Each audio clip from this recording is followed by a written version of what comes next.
시청자 여러분 안녕하십니까? 5월 15일 목요일 매일신문 뉴스입니다.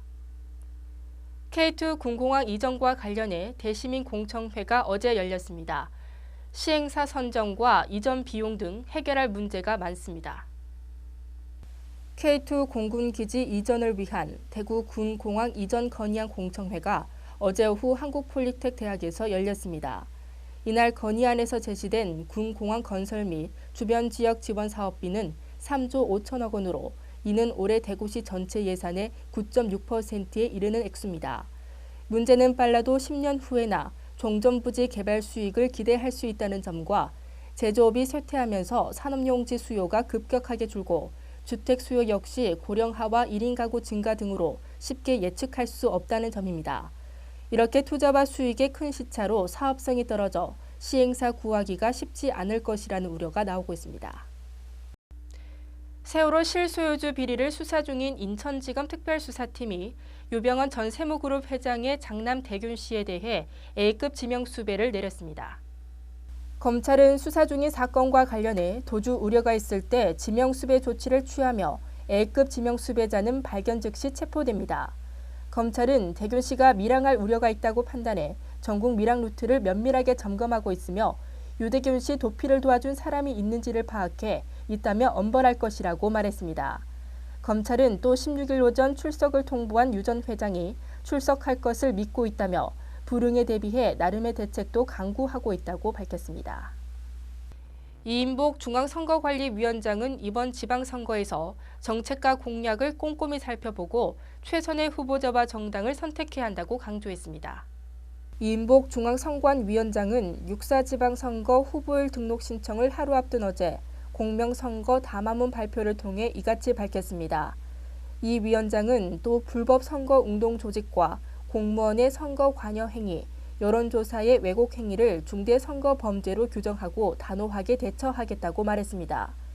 이 위원장은 특히 사전투표제가 처음으로 도입된 만큼 유권자는 오는 30일부터 이틀 동안 미리 신고할 필요 없이 사전투표소가 설치된 곳이라면 전국 어디에서나 투표할 수 있다고 설명했습니다.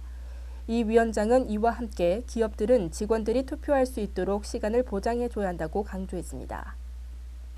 대구시 교육청이 컨트롤타워 신설 등 종합계획을 수립해 추진하기로 했습니다.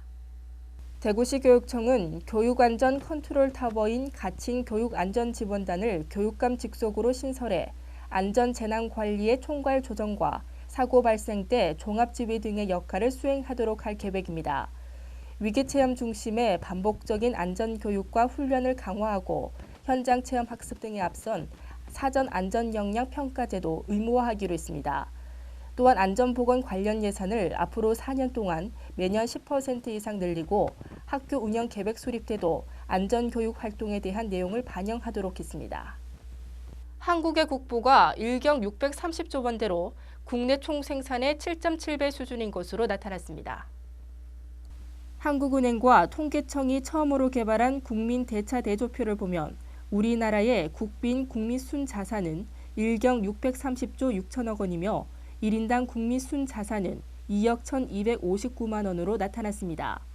자산 유형별로는 토지가 5,604조 원으로 전체의 52.7%를 차지했고 건설 자산과 설비 자산 등이 뒤를 이었습니다. 가계와 비영리단체의 순자산은 4인 기준으로 가구당 4억 8,449만 원으로 미국의 63%, 일본의 82% 수준에 달했습니다. 오늘 전국적으로 구름 많은 날씨가 이어지다가 오후 들어서 점차 맑아지겠습니다. 특히 남부지방을 중심으로 낮더위가 기승을 부리겠는데요. 대구 경북 낮 최고 기온은 27도로 어제와 비슷하거나 조금 높겠습니다. 이상으로 매일신문 뉴스를 마치겠습니다. 시청해주신 여러분 고맙습니다.